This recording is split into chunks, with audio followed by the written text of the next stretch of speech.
Let's pray. We thank you, Father, for today, this opportunity. We pray that you be with us even as we go through the study of your word in relation to marriage and relationships. We thank you in Jesus' name. Amen. You're welcome to School of Marriage.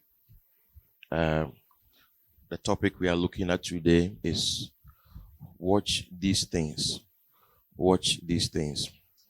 And by watch these things, what I mean is that these things are very critical, crucial things that cannot be glossed over, both in your life and in the life of one that you are considering as a possible partner in life. So we first apply it to ourselves, and then we also use it as a test, or we also apply it or as an evaluation tool to assess ourselves and those who come on our way. The foundation of all relationships is the relationship between God and man. Every other relationship takes validation and takes its life from that relationship. So that is the most important relationship that God established. The second most important relationship was closely to follow, which was the marriage relationship, and then the family. Then every other relationship came. And therefore, the very first thing that I want to talk about that we should watch or we should be careful of is a casual attitude towards the things of God. Now, if you notice that there is a casual attitude towards God, casual attitude towards the church, casual attitude towards relationship with God, you have to be concerned. If you see that in yourself and you are preparing for marriage, you have to be concerned. You have to make amends. If you see that in your prospective partner, you have to be equally concerned. The reason is that the things that will sustain a relationship like marriage are spiritual things. Now, many people argue, have a whole lot of arguments and all that. When you say things like the foundation of a marriage is the relationship between God and man, because people sometimes cite unbelievers who have been able to live together for a long time, and they say that, well, that means that you don't really need to be a Christian or to be born again to have a fulfilling marriage. Now, when we talk about marriage that is productive, we are not just talking about longevity. Longevity is certainly one of the aspects, because marriage is for life, and therefore if it is truncated along the way, it has not served the purpose for which God instituted it. But that is not the only thing. I mean, the reason why God brings people together is to produce life. You see, he said that so that you produce a godly seed.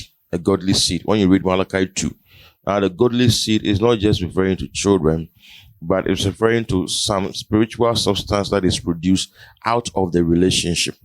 And therefore, God makes use of it. God makes use of what is produced in a relationship where a marriage where two people they are all children of God. So a casual attitude towards the things of God is dangerous. When you see that, let's say you are in a relationship leading towards marriage, and you see that your partner is lacking in the spiritual responsibilities or in his spiritual life, you have to immediately take steps. When you are even married and you see that your other partner is lacking, you have to take immediate steps. I mean, these things you must watch them, because they are things that affect the marriage. Now, when somebody becomes casual with God or with the things of God, it affects every other aspect of his life. If you don't take God seriously, it affects every aspect of your life. Therefore, that's why it's very important. You can notice that when you came into the person's life, you see the essence of coming together is, the Bible says two are better than one. So if two are better than one, then it clearly means that by coming together, the output should be better or double. That is why you need to be concerned that if, let's say, since you started a relationship, you have seen a decline in your spiritual life, it's an attack. It's an attack, and you need to be concerned. Or maybe since you got married, you have seen a decline in your spiritual life. One should be able to sharpen the other, because the Bible says iron sharpeneth iron. So one must be able to sharpen the other. Even the Bible says we should provoke one another to good works. So when you see that, okay, since we started this relationship, I've seen that my passion has gone down. I'm now casual about the things of God. Now, you may not even notice, but the other person may notice that before, okay, when I was not that close to you, I saw you to be somebody who was that prayerful. So you need to ask yourself, is it that, I mean, are you becoming cold or lukewarm because I came into your life? That's a viable question to ask, you know. Is it like, am I the one who is causing that neutrality? Because I've come to neutralize your fire. Now you are lukewarm. Because I at first, from afar, I could see that you were on fire, you know, but now, you know, you are lukewarm. You need to get worried, because the moment you start slipping, slacking, and all that, is a cinch that you are going to backslide.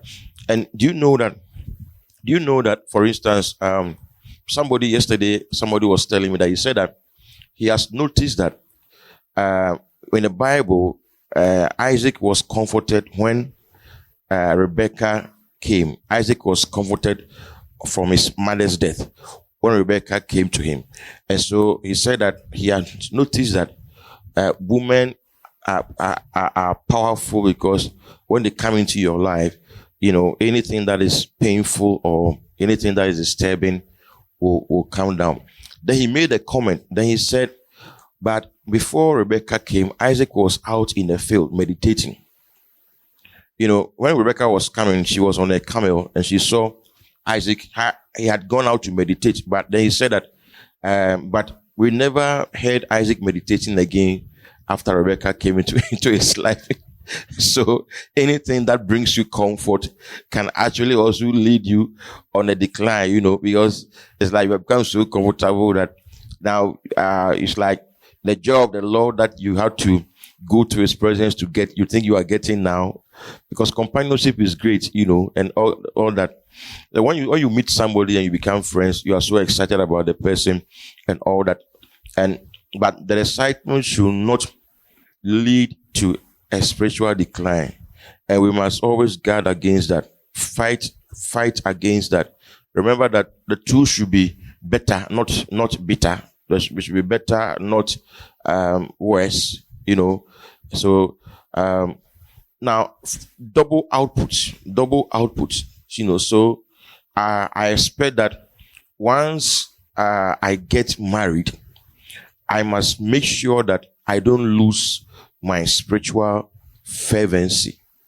I must make sure, if you were the type who used to get up early to pray, let's say you are a dawn prayer person, maybe midnight prayer person, or whatever the time is. Now, when you get married, you must be able to adjust your schedule or your time to make sure that there's no loss of man hours or loss of, you know, energy, because it can really affect, you know, because it's like you are adjusting to it. The same thing applies even to relationship. There are some people, when they enter into relationship, they are just absorbed in it, and some people, it even affects their academic life. If it's affecting academic life, then for spiritual life, it will just it will just kill it. Because academic life that you are going to write exams very soon, it has affected it. You don't even have time to study. Then your spiritual life that your exams is maybe when Jesus comes, you can procrastinate. It can affect it. So we should check it. Casual attitude. And I say casual because you will notice that there's a decline. When you sense that, quickly try to stoke the dying embers, because you know that what the fulcrum, or let's say the nerve center of your relationship is your personal relationship with Christ. That's the nerve center, and that should be protected. Both should protect each other when it comes to that. Then, and the second thing that we must also be mindful of, and we must also watch, is relationship, or how we relate to authority.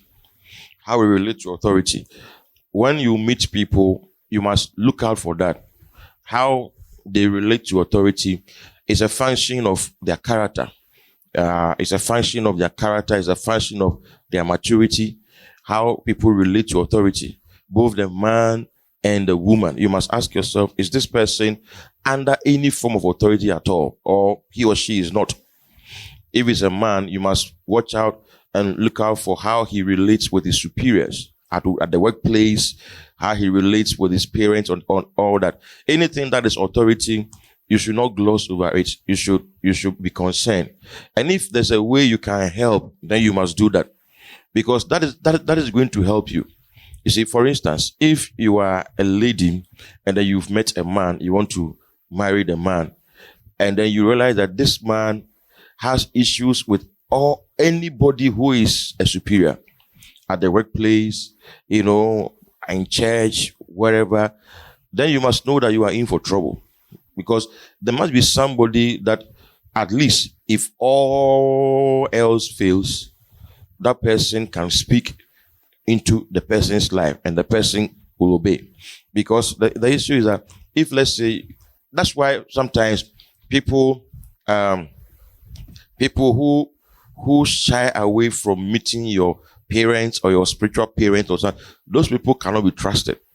The reason why they can't be trusted is that, now, if you encourage that and then you get into the marriage or the relationship and you face challenges and you need somebody, a superior voice or somebody who is your mentor to speak into your life, it's not going to work, because the tone has been set. The person does not respect the authority.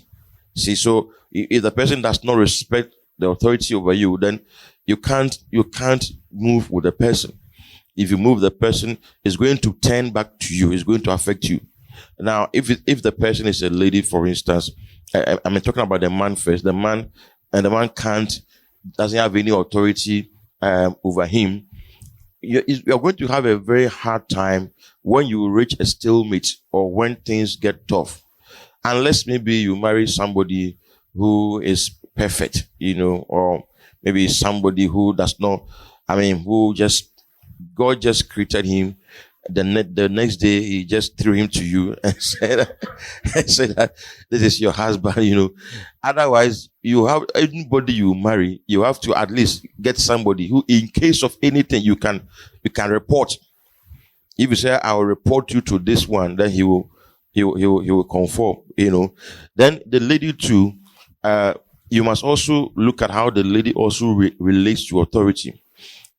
Not only to men, but also to women, because it's also very important. Authority in all spheres must not be compromised. And if you see that, then you need to help the person to come to grips with the fact that authority is what preserves order and is what preserves function. It's what promotes, it's what secures your safety, your protection. So if you are a lady, then also if you are a lady, not only the man looking out for the lady, but if you're a lady, you yourself too must also ask yourself, do I have problems with submission to authority. Now, if you have problems with that, know that you are going to encounter problems in the marriage. You know what I'm saying? That there's a kind of humility that you need to be able to marry. There's a kind of humility you need to be able to marry, both the man and the woman. That's why many people don't understand that even the marriage itself is a school that you go. One of the ways that that God will conform. You know, when I preached a message called "Conforming to the Image of Christ," and I said that sometimes when people don't get it from the word, they get it from marriage. Then I gave an example that you will see one man, then one tiny woman. The woman will bring the man to size. I mean, she will bring him down to reality, cut him down to reality. Then you see that big man like you, one tiny woman is giving you some tough time and is checking you because you refuse to allow the word to check you. And Bible says submitting yourself one to another. So there's a place in marriage where even the man submits to the woman. And there's a place where the woman submits to the man. Even for the woman, that one is mandatory. But for the man, there's also a place where the man submits to the woman in terms of the fact that as a man, for instance, there are instances where you must be able to let go and let your wife have her way. You must be able to compromise, not on spiritual things, not on things that border on life and death or spirituality, but then on things that border on your ego.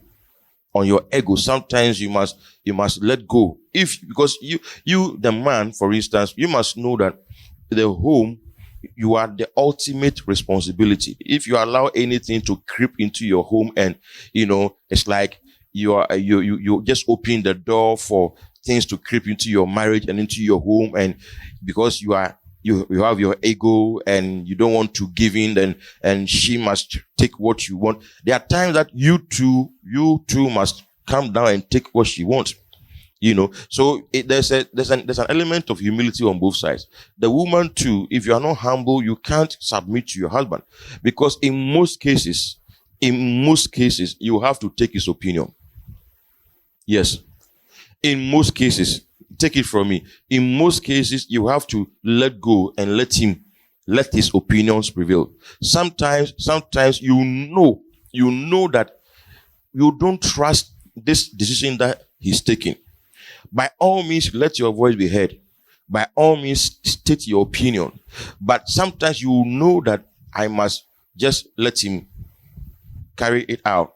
Then sometimes you will see that is if it is something that does not border on life and death and on spirituality. Let me give an example. For instance, let's say that you are married, you are a woman, and then you are with your husband, and your husband has been hanging out with bad friends that will not help him. If, let's say, some friends who he has been hanging out with, they are not people who are, and we've actually seen that they are influencing him, for the worse. By all means, let your voice be heard. And if he doesn't want to listen to you, go the step further and talk to his authority, anybody who he respects, to talk to him, because that one borders on spirituality. That one is a spiritual issue. If your man falls into bad company, it's going to affect your home. It's going to affect your marriage. So that one, you don't keep quiet about it. But there are many other issues where his opinion, whether you like it or not, you must submit to his opinion. That's why I'm saying that if you are not humble, there's a certain level of submission that you can't carry as a woman. Don't believe what people say that the man should take mine. I've just said that there are times when the man will also have to take or submit, but most cases is the woman who will have to most cases compromise and yield to the man. Number one, you lose your name and carry his name.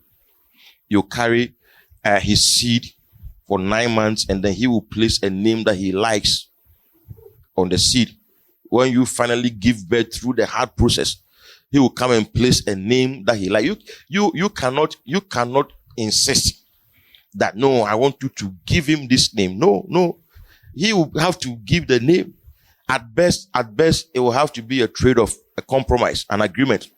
That okay, because I love you, okay, I'll listen to you, I'll do this, I'll do that. But you cannot, for instance, say that, well, name him after my father. If he doesn't want to name him after your father, you have to yield, you have to compromise. There are many other instances, where the woman will, in let's say 7 out of 10 occasions, the woman will have to submit to the man.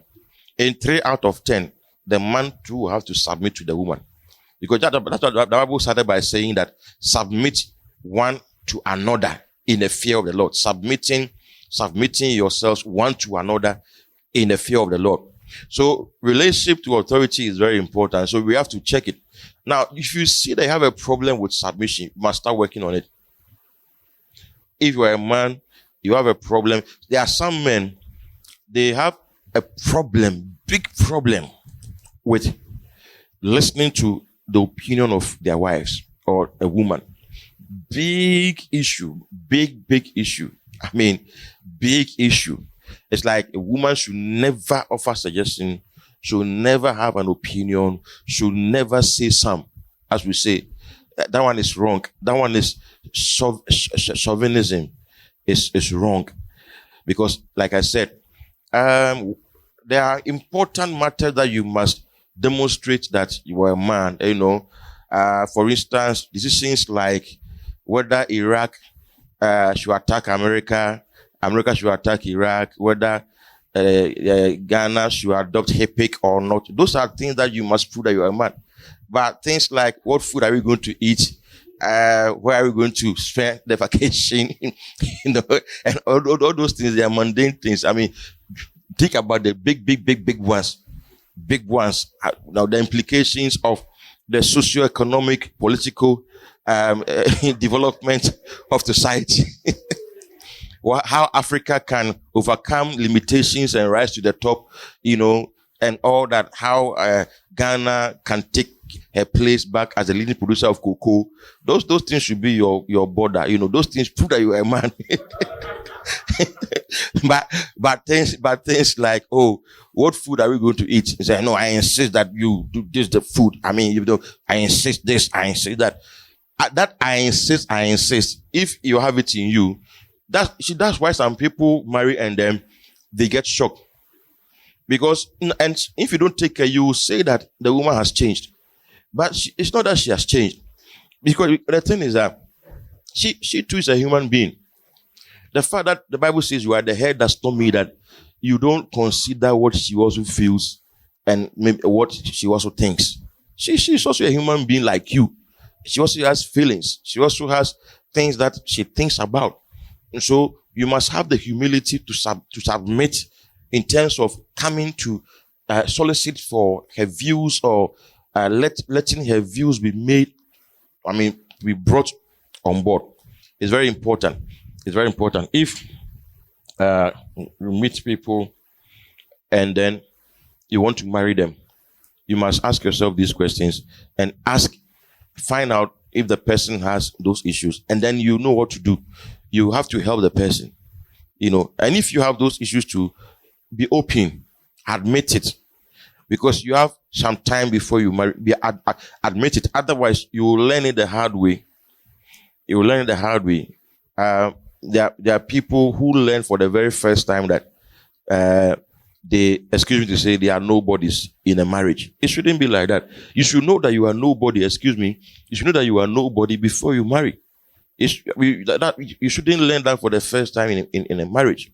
I hope you understand what I'm saying. I mean, it's like intentionally reduce yourself so that you will not feel reduced when you marry. Because if you are like, as for me, I had a friend way back in secondary school. When he sleeps, they don't wake him up. That's the tradition, the culture in their home. When he sleeps, nobody should wake him up till he has finished sleeping. Then he wakes up. Then He came to boarding house. If you know you have this gift, this grace, why do you come to boarding house having? If you come to boarding house, the life will be unbearable, because boarding house, they will wake you up with sponge and belt at 5 a.m. And this guy had a big issue. He went to sneer. Housemaster, big issue. Then later on, the housemaster realized that it was a character problem. See, like it was something that was not corrected. It doesn't have boundaries. How can you say nobody wakes you up till you finish sleeping? So such a person, assuming he doesn't get to secondary school to be taught or to be, brought to reality, he goes to the university, and then in the university too, nobody wakes you up. Then with that same mentality of a king, have you watched Coming to America before? Eddie Murphy. Yes. With that Eddie Murphy mentality, you enter into marriage, expecting that you have to be treated like Eddie Murphy, and when you speak, it's like the lion speak. Oh, you will get the shock of your life, because yes, it's true. The same thing applies to some ladies too. I mean, if you're a lady and you don't reduce yourself, you can't marry. You have to reduce yourself. I'm not saying look down on yourself. What I'm saying is that Jesus Christ made himself of no reputation. Of no reputation. There are certain things you must intentionally forget. You must intentionally forget. There are some ladies, when they marry, they behave as if they are, or when they are in a relationship, they behave as if they are doing the guy a favor. I mean, I'm doing you a favor by marrying you, or by even deciding, saying yes to your proposal. It's a favor. No, it's not. You have not done him a favor. He too has not done you a favor by marrying you. Each of you is lucky to have each other. It's not lucky. It's blessed to have each other. It should never be like, oh, you are lucky I came to marry you. Anytime you hear those things, the relationship is lopsided. That's why in a relationship where one party is overly, in quotes, crazy about the other, and it's not reciprocal, there's something wrong with the relationship. When it's maybe the lady who is overly crazy, it's like she has not seen your type before. It's like, this kind of God, I never see your type. And it's not the other way. It's not vice versa. You are also not overly, then it means that there's going to be a problem. So in a relationship, each of you should be happy that you have the other person. And number 3, dealing with conflict. Very important that we learn how to deal with conflict. I think I'll spend one full day talking about conflict resolution, because it's very important. Very, very important. I've noticed that there are some relationships that do not last, not because the people are bad people, but because they didn't expect any friction. And when they made the friction, they were not fully equipped to handle the friction and to settle the differences. Now, in the first place, every relationship will have conflicts, whether they are pronounced or they are subtle. Some can be very pronounced, and some can also be benign, like there's a conflict, but it depends on your individual personalities. But either way, the most important thing about a relationship is not the absence of conflict, but how conflicts are resolved. Because for as long as you are two different people having two different shades of opinions, there's bound to be conflict. When I say conflict, I'm not talking about fighting or exchanging words. I'm talking about disagreement. Having different positions, divergent views. It's a conflict. Let's go left. No, let's go right. It can be a source of conflict. It can be a source of conflict to the extent that One will say, me, I'm going right. One will say, then I'm going left.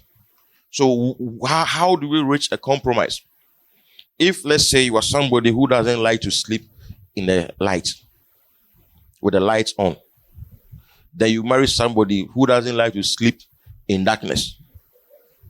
One of you have to either be a fool, because if the two of you are wise, you are going to fight all the time, or you must change places.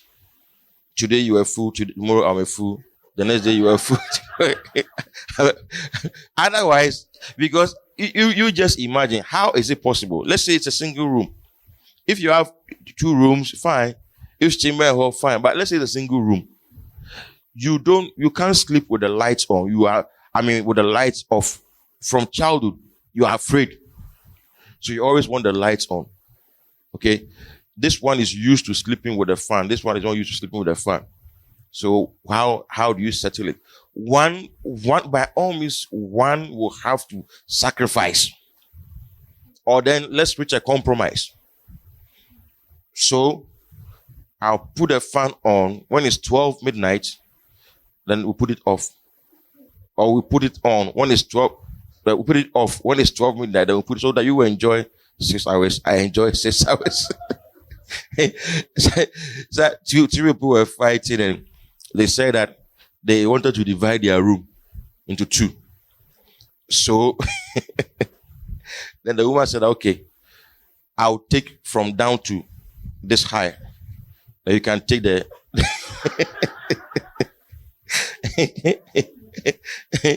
you can take. That's why the Bible says that it's better to dwell on the corner of a roof than to dwell with a nagging woman. That's what it means, to dwell in, So now, handling conflict, we have to study it. Know that when there's conflict, it doesn't mean that the relationship is bad. It doesn't mean that the person is bad. When there's agreement, it doesn't mean the person. Sometimes it can be a clash of personalities. Sometimes you are getting to know each other, so there's bound to be some rough edges that need to be smoothed out. Sometimes it's a lack of understanding or a misunderstanding, of each other's maybe uniqueness in a way. But you see that with time, with patience, and that's one virtue that we must all pray for. Patience.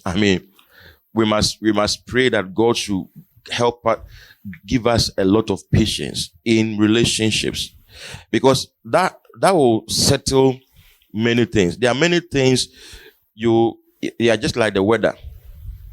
If you don't like it, you just leave it and watch it. It will just change, because it's just like the weather pattern. It changes. Okay, so you will see that with patience, certain things can be handled, and they can be conformed. Now, if you see that you are still not getting it, then you have to also look at yourself. Sometimes you have to ask yourself, am I not the one who is not seeing right? Am I not the one who is becoming unreasonable? Am I not the one who is being unreasonable? Or ask yourself those questions. That's one. Okay. Then also, the person who you are in a relationship with, that person should not be somebody that you cannot tell when you are hurt. If before even the marriage, not after marriage, you tell. You can't hide it. But before the marriage, you must learn how to be frank and open with a person, that this thing I didn't like it. This thing I didn't like it. Now, don't think that there's going to be a constant eruption of arguments and fights. No. On the contrary, you are going to help each other to become better. You are going to help each other to become better, because you are going to improve upon your relationship. Because let's say that, and don't also think that if I'm to point these things out, it will be like I'm always complaining. It will be like, I'm always complaining. Then if you can't also hold it in your chest, well, then what do? I mean, if you have to complain, if you have to draw the person's attention 10 times a day, you can do it. You can do it. You can draw his attention in advance. 10 times a day. So multiply by 7 days, 70 times. Write it 70 times. Give it to him. 10 for each day in a week. Don't do this. Don't do this. I don't like this. I don't like this. I mean, by all means, don't hide things. Don't ignore things. Then also, the way a person reacts to conflict is also very important. You must necessarily find it out so that you know how to deal or handle that person. There are some people, when there's an issue, they recoil into their shells. And it's very difficult for you to get them to come out of their shell, to even admit that there's an issue.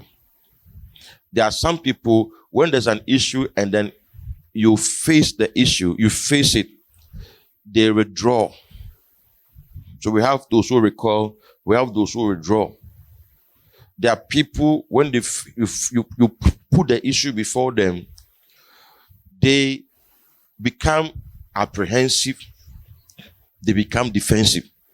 So people react to conflict in several ways. You may meet somebody who, let's say that the person has done something wrong, that you tell the person, and because of that, let's say maybe the person said something you didn't like, you told the person will say, oh, okay, then I have to be quiet when I'm around you. I'm not saying be quiet when you're around me. I'm only saying be careful with your choice of words. Why are you stretching it to mean that then I have to be quiet when I'm around you? So then I won't talk. So when I'm around you, I'll keep quiet. Then why are you quiet? When I talk, you will say that I've spoken against you. So me too. Meaning kasa. Come on, want to. No, it won't help the relationship. If you are like that, you must change. And if the person too is like that, you must help the person to change.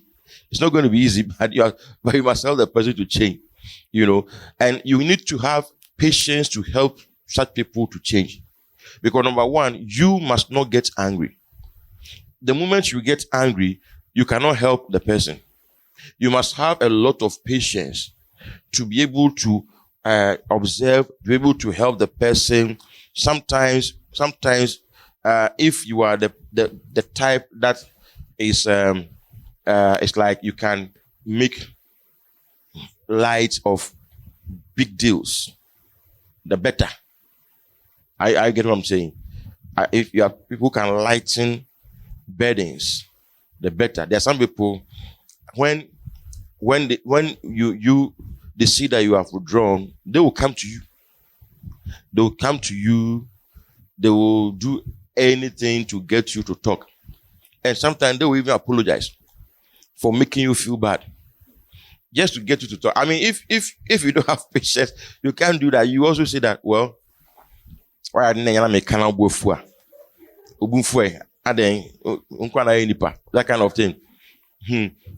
So that is number 3. Okay. Number 4, handling crisis. Handling crisis.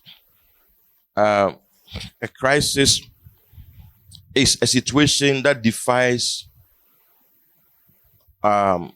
planning, orderly planning, that defies experience, that defies your aptitude. You can come into a situation where it's not like you have not done everything, but it's still not working. And believe you me, in life, you will come across crisis situations. And let me tell you something. The true test of friendship or loyalty in friendship is not when there's peace or, as it were, everything is cozy, But when there is crisis, that is when you truly see people. That's why even in marriage, to really know that what you are made up of, you must wait for the seasons to change. When there's crisis situation, that's when we know what the stuff you are made up of. Because there are seasons we go through in life. Like I spoke about the four pairs of season: seed time, harvest, cold, heat, winter, summer, day, night. So the night season may be the crisis moment where you don't see your way forward clearly. It's not like that was what it used to be. For instance, in after marriage, there could be loss of job. God forbid, there could be sickness. God forbid, there could be things because we are not in the Garden of Eden. Things can happen. You see, and when things happen, that is when the true test of love and loyalty is. It's not when everything is all right, you are moving about, everything is cozy. That's what we believe God for, right? Okay, so we are not saying that when you are there, then you are expecting bad things to happen. No. But if it happens that something happens, how are you going to react to it? Now, you will see how he or she handles crisis by certain things that take place in the relationship. But just that you overlook them because of love. Failure of an exam, loss of a loved one, loss of money, loss of precious things, some kind of failure. You will see that people usually react to failure in different ways. There's a type who react to failure by contemplating, by thinking that that's the end for me, end of the road. It's like some people can fail exams and say, I wish like dying, I'll kill myself. Some people can use that emotional, it's like an emotional web to enslave people. For instance, you need to break a relationship. I mean, I'm not saying you want to break it. You need to break it. But this other party is behaving as if he or she will die if you break the relationship. Such a person, for instance, when there's crisis, he can't stand. He can't stand the crisis.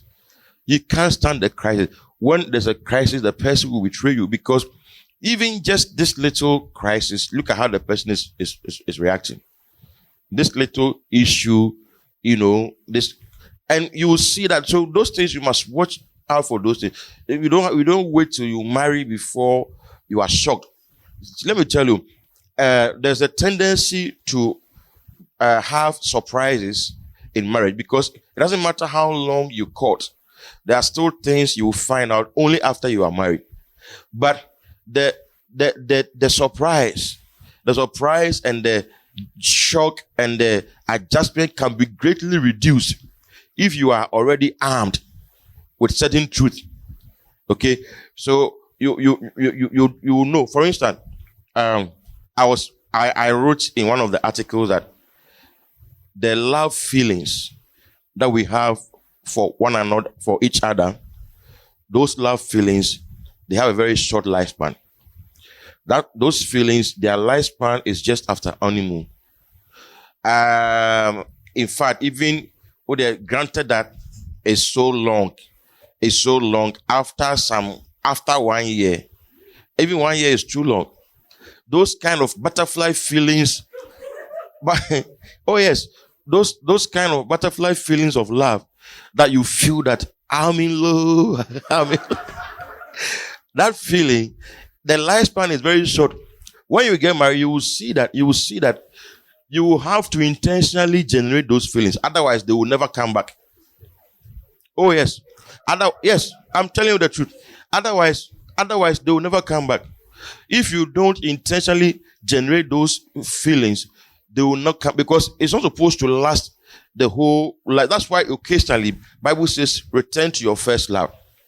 The first love feeling is there. You lose it. You have to return to it from time to time. Return to it.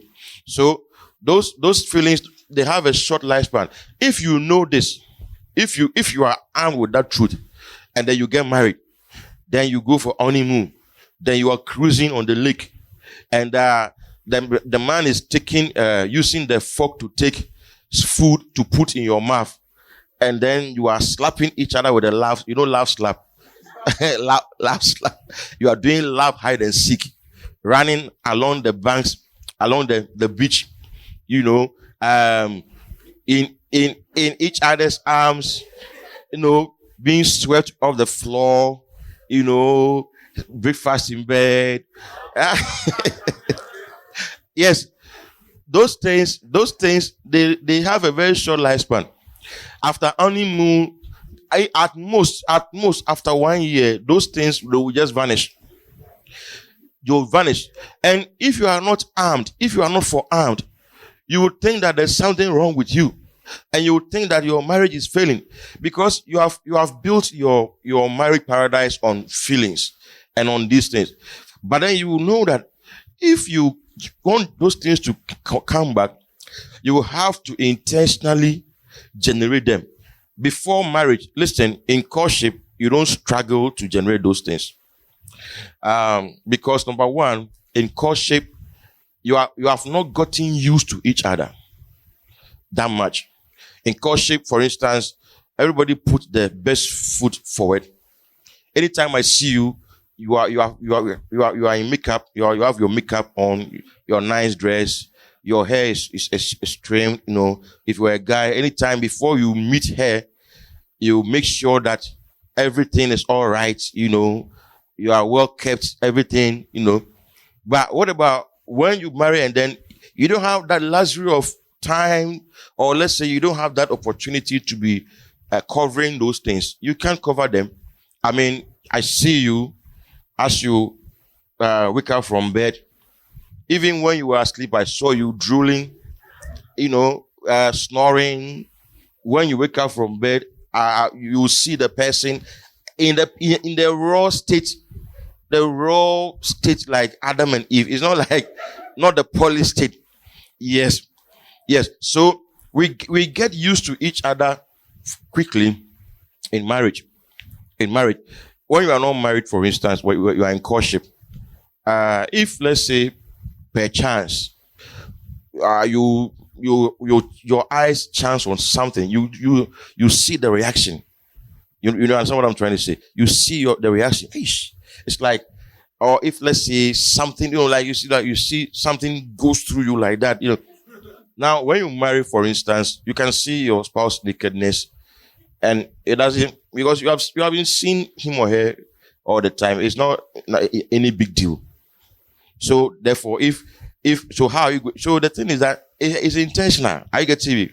It's intentional, and those feelings too are intentional. You have to make up your mind that it's not automatic that I'm going to be experiencing those things in marriage. You have to intentionally create them. And don't think your husband has lost it if he's not doing those things that he used to do during courtship days. No. And don't think your wife too has lost it. You have to be forearmed. These days, people go with wrong expectations in marriage. And they see things, they have fantasies. Listen, the fantasies are not the reality.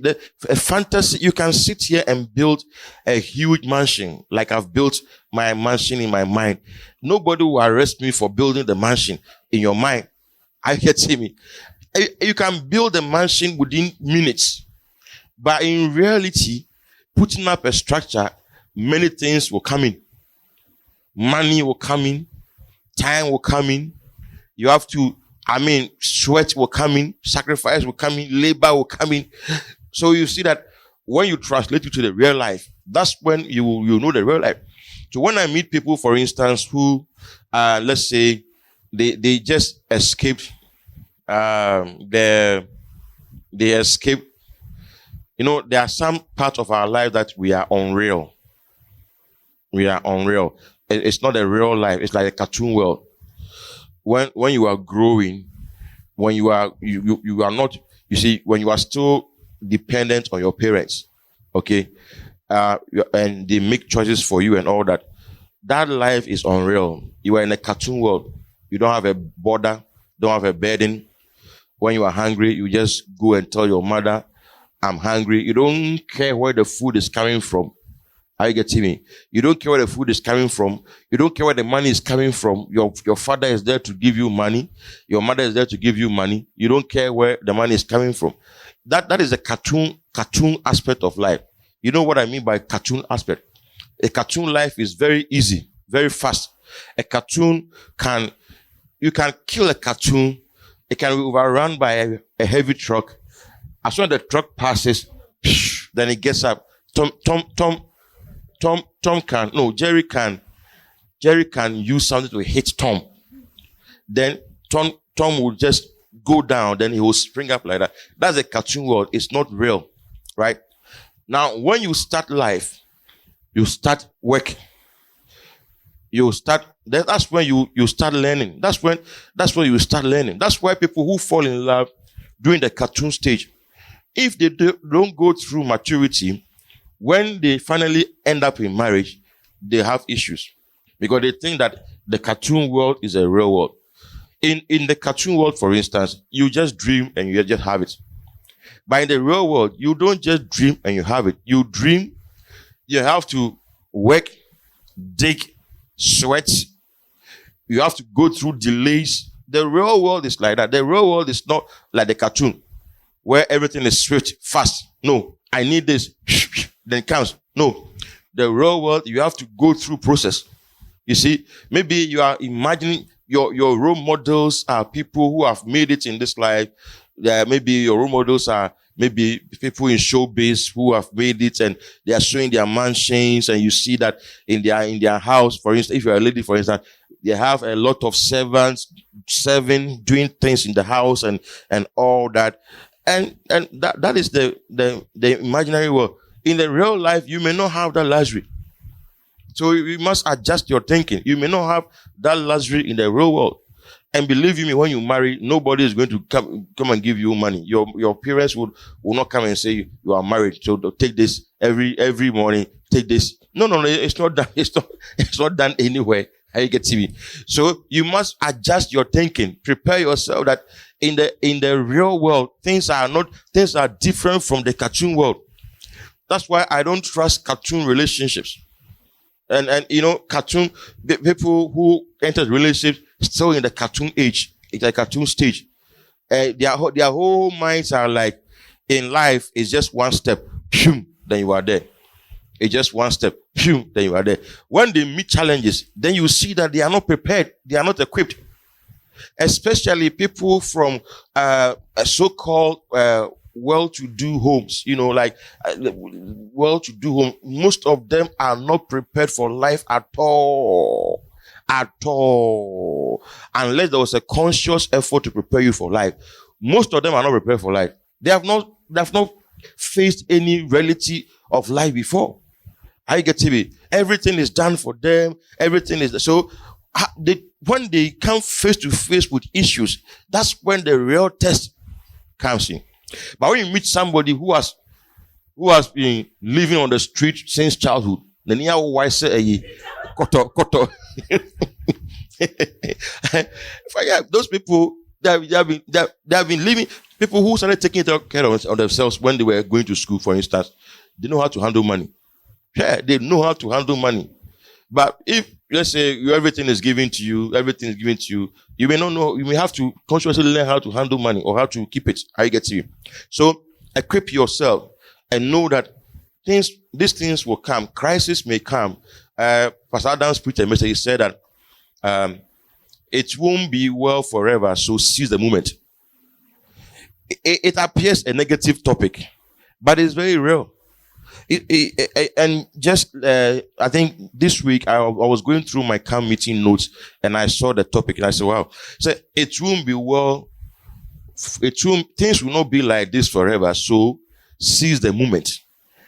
You may not have the comfort that you're having today when you get married. I'm not saying that, but you may not have it. You may not have it. Maybe now in your home, you use washing machine. Okay, washing machine, you can afford it. It's not expensive. But let's assume that maybe you have not yet been able to afford the washing machine as a married couple. You have started a life. You are so used to washing machine. That's all the laundry you know how to. Even though in this part of the world, when you go to school, for instance, you learn to wash, right? The reason is simple. In this part of the world, not everybody will start life with a washing machine. So how do you adjust from washing machine to washing machineless? Now you are washing machineless. How do you adjust? You must. That's a crisis for somebody. For somebody, that's a crisis. For somebody, you are always chauffeur driven, forgetting that the car you are riding is not yours. And when you marry, you will not take the car to your marriage. Okay, so you are chauffeur driven. Now you have gotten married. Now there's no car. It's a crisis for some people. How do you adjust? Paul said that I've learned to abase and abound. I've learned how to adjust in times of plenty and in times of little. And we must also conscientize ourselves that life is not going to be rosy all the time. See, when we say people are enjoying marriage, listen, it's not like you will not have opportunities to create a fight or to stretch a matter or to harbor an offense that both of you are so perfect that there's no opportunity. No. It's maturity that makes you able to have to cover each other, to forgive each other, to gloss over certain things, to settle things amicably. It's maturity. It's not like magic that they are so perfect that neither of them offend the other, and so they are so perfect. So people sometimes somebody said, they made a comment, and it was funny to me. You look at he said that, me, I want to marry a woman who, when you say sleep, she will sleep. Then you go back and find her sleeping. Then I said, are you going to pay her for sleeping? If you are going to pay her for sleeping, then you can find her sleeping for as long as you want her to sleep. But you're not going to pay for sleeping. Why should she sleep? Because you said you should sleep, and then you go, and then you come back and she's sleeping. You don't have to be having that expectation.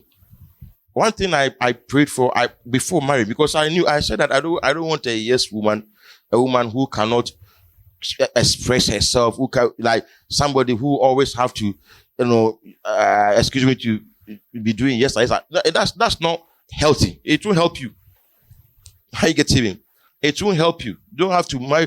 Get that out of your mind. If you're a man, get it out of your mind that when we say a humble person, a humble wife, it's a wife that you can use as a doormat.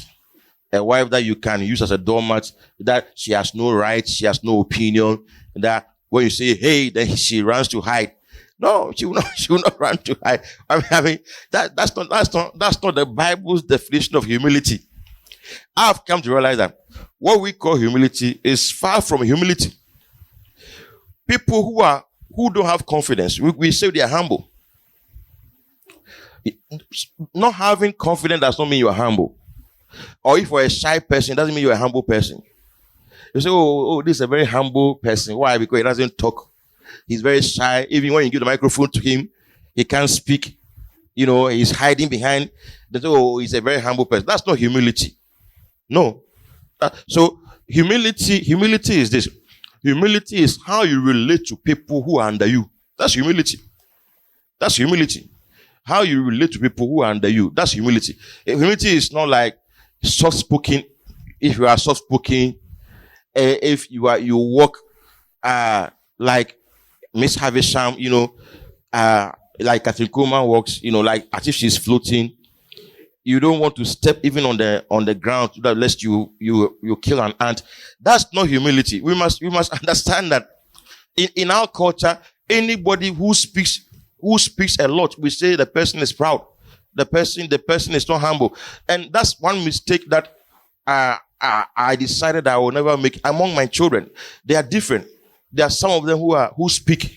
Others are reserved. I've never said that, look at so and so. Can't you see that she doesn't talk? She's always quiet. I've never used quietness to measure my children's whether they are doing good or doing bad. I don't use that, because I know that this one likes talking. Allow her to talk. She likes talking.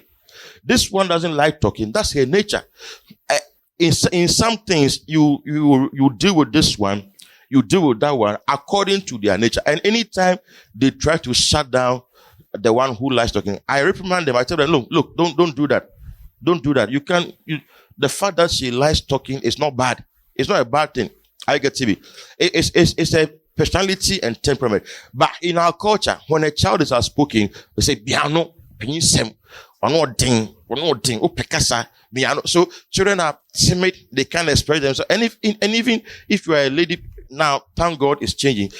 Those days, I mean, you will not even be given a dog chance. I mean, not even to say something. You will just be shut. So prepare for crisis. Don't expect crisis, but prepare for it. How you getting me? Don't expect crisis. Don't expect negative changes, but prepare for it. Prepare that. Make up your mind. If this is a person you want to marry, imagine yourself with a person in times of difficulties. Don't let your imagination all be in times of ease. That your fantasies are, with this person, we'll be traveling around the world. I imagine with our children, we are cruising on the lake. We are traveling around the world. We are moving from city to city. I can imagine this kind of family we are having. Fine. When you imagine that, then also imagine that with this person, we've gotten married, and things are not as I expected. What am I going to do? God forbid. God forbid. You've gotten married. You are not yet giving birth to a child. You will always give birth to a child, but maybe 2 years the child has not come. So, how are you going to react? Have you thought about that? I'm not saying expect that, but be prepared that life is not one step. Neither is it one long asphalt journey. There can be potholes in life. There can be speed ramps in life. There can be twists and turns in life. When you see people who have married for a long time, they have seen life together in all seasons. In season of plenty, season of lack, season where things are falling apart, season of difficulty, season of ease. That is what makes a matured marriage. Anything in life that has gone through seasons is mature, including marriage, including human beings. A mature person is somebody who has been through seasons.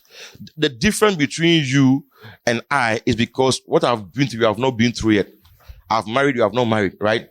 So I can share things about marriage that you don't know, right? Okay. Yeah. So that's the difference in life.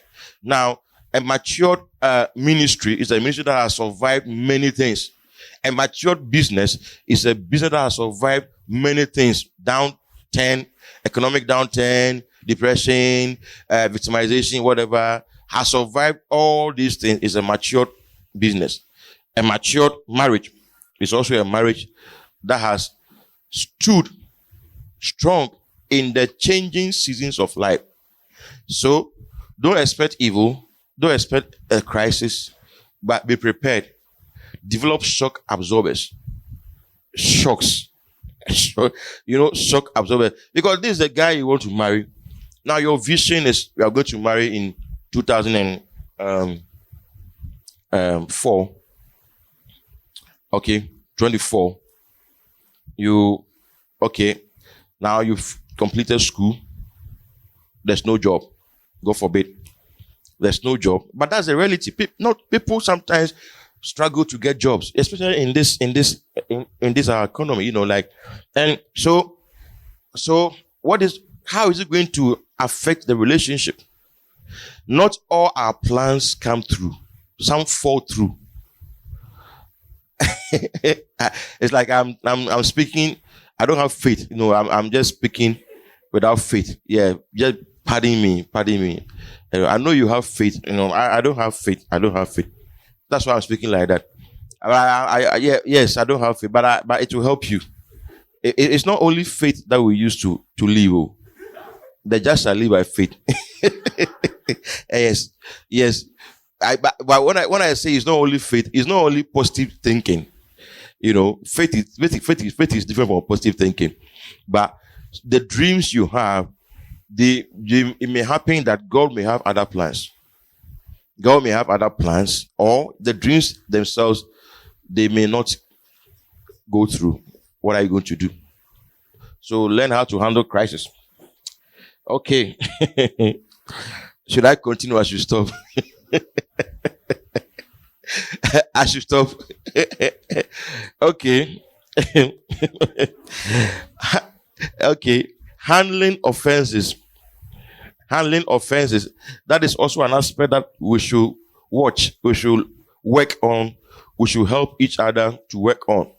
Because offenses must come. Not that they should come. Must come. Offenses must come. Always compare marriage to two people in a lift. On a long journey. Two people in a lift on a long journey. Let's say 10,000 story, 100,000 story building. Just the two of you in the lift. Look at the kind of closeness with little space, little room to maneuver. And you are more like caught, locked, in that small box for a long stretch. By all means, when you lift your hand, it can touch the other person. If you want to run, for instance, it will by all means affect the other person. That's why Jesus said that offenses must come. Anytime you are close with somebody, know that it has the potential for offenses.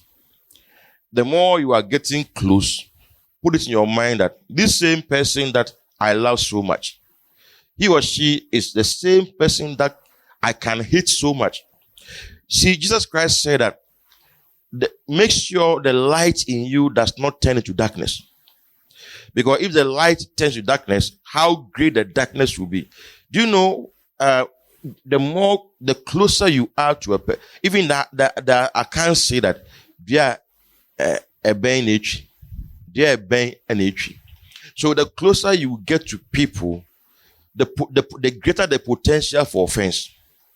That's why people don't understand. When you are getting close to people, put it in your mind. When people are getting close to you, put it in your mind that these people who are getting close to me, they are the same people who must offend me, because those who are outside cannot offend you. Those who are at an arm's length, those who are afar, cannot. How can they offend you? It is those who are close to you, because you get to observe their body language. You get to hear what they did not say. Sometimes there are things you say what you did not say. You say, for you have said in your heart, I will ascend. In your heart, you said it. Now, that's and what you say in your heart can be expressed on your face. When people are close to you, that's when their body language, if the person makes a face like that, then you can know that maybe the person is saying this or say. But if you are far, how can I know the face you make? But when you are close, I can look at your face and say, oh, you are frown. So we must understand that offenses must come in any close relationship. It must come. But how do you handle them? That's what is important. How do you handle them? See, if you learn to forgive, it will get to a point where Before the offense comes, you are forgiving. Then you can have a smooth relationship because you are forgiving in advance. Somebody said that marriage is a relationship in which the two people have decided to forgive each other in advance. That's one person's definition of marriage. So I'm not trying to say that. I'm not saying expect it. What I'm saying is that it will come, but let's beware of how you handle offenses. Ask yourself, how have you seen offenses being handled? And what did you pick from it? How do you handle offenses yourself? When people offend you, what do you do? Your personality some people, the way they are, if you offend them, they will just let you know you're offended and then go their way. I mean, those ones, they don't have much problems with offenses because they will not trap any offense. It will just enter and then it leaves, it goes. But there are others who process things. They think about things deeply. So they sometimes even dissect what you said, and then they bring out the pros and cons, the subtitles, the subtitles and the motive and the reasoning behind what you said. There are some people, when you tell them something, they will process it through their mail. They will process the thing, and the more you process things, the more the things are trapped in you, and the more you can't let go. The more you can't let go. So, if you are that type, you need to start praying before you start praying now that the Lord should help you forgive easily. Because I've realized that in this life, if you don't learn to forgive easily, one day you'll be working and then you explode. You will just explode, bam, like that. Yes. If you don't, because just as you are forgiving somebody, another one comes. It's like, Manugusu Ameda was see. Also, that's the picture. Wanugusu I wouldn't see no even wuzu for. Never got nasin that so the eba. So wanugusu me de check obi. Never frost here the eba. That is how offenses are. So you have to make up your mind that I'm going to forgive easily. There are some people in your life you must vow, and not vow, but you must allow God to help you never to have conflict with them. It's true. There are people in your life, not everybody, but there are some people in your life, you must allow God to help you never to have any conflict with them. Avoid it. Run away from it. Change direction. Change the subject. Because if you have conflict with them, it's going to be very difficult. Bible says a brother offended is more difficult to win than a city. A brother offended is more difficult to win than taking a city. I mean, look at that. Somebody you ate with from the same bowl. Now, the person, you have offended the person, and it is now becoming bitterness, and it's now becoming malice.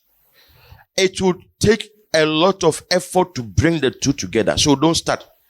The Bible said the beginning of strife is like piercing a hole through a dam. Beginning of strife is like piercing a dam, with a sharp object. As the water starts coming, then it starts breaking more. The hole becomes bigger, becomes bigger. A time comes where the dam is broken. That is the beginning of strife. So if you are married, for instance, you must make up your mind that there's nothing that should happen that will let me stretch it and take offense at this person, because whether you like it or not, you are in the lift with a person on a long journey. You better make up your mind. The same thing applies to people in your life, not only marriage. There are certain relationships that you must protect them at all costs. At all costs. There are certain things, if you tell me about some people, I I will avoid it. I will not prefer, I will not allow you to continue. I will just change the subject. Unless maybe I have seen it. Because you can spoil my heart. But I need that relationship. There's somebody who he said that, in Akan, you don't have to marry from the same family or clan as your spouse, something like that. So, somebody was talking about those things. Then he said that, look, if the two of you are from this clan and you marry, it is Mujafra, that kind of thing. Then the man asked the other man, he said that, have you checked that of your wife? He said, no, I don't want to check anything. I don't want any trouble. What if I check and then we are in the same? then matter don't come, because this one I can't do anything about it. There are some relationships you must protect at all costs. You must protect. You see, not all relationships are the same. There are some, they are very, very, very vital to your destiny, to your life. You must protect them at all costs. And you will learn to do that. You must never, you must run away from having issues with some people in your life. People, for instance, let me give some few examples. Spiritual and physical. Your parents, never put yourself in a position where you will have to, you will put yourself in a position where you will live in conflict with your parents. It's not good. It's not good.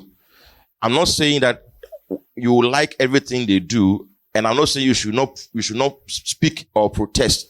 What I'm saying is that it gets to a point you must cut the thing short, because you still need them.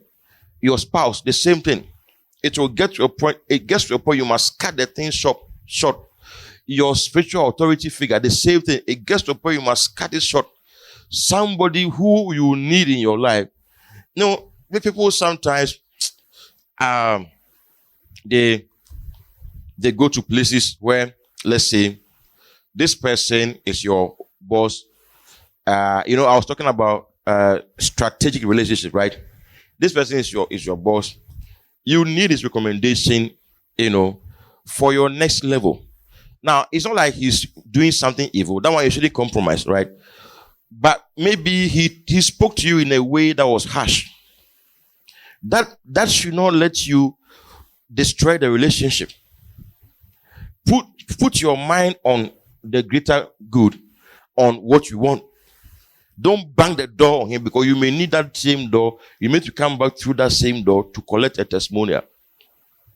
So some relationship must be preserved at all costs. The only time relationship must be allowed to be destroyed is when there's an element where you must compromise on your Christian principles, and that one you must allow it to be destroyed. God himself will know how to save the righteous from trouble. But otherwise, apart from that, there are some relations that you must keep. So offense handling, you need to sit down with the one that you intend to marry and examine each other. Ask questions. I've seen that this is how you handle offense. Okay, let's talk. When I do something you don't like, please, this is the way I want you to let me know. Don't be, what do you call this one? It's not winking. No. Winking is this. This one. What do you call that one? What do you call that one? Chuckle. Wow. I thought chuckle was more like a sudden laughter or something. What? Hey, that. Yeah, but what about the one that you roll your eyes? That one, what is it? Somebody was a school prefect, and he said that he went to school. One of my brothers went to school, and he was school prefect. Then the people, the students were late, so they had to go and catch them, latecomers. And these guys started running. And all the prefects stopped chasing one particular guy. He was the one who kept chasing the guy. When he got there, the guy said, Menisubri. And the teacher was standing there. What is he saying? And my brother didn't know what to say when he was bring me in English. So he was just sat there, so his eyes are turning around.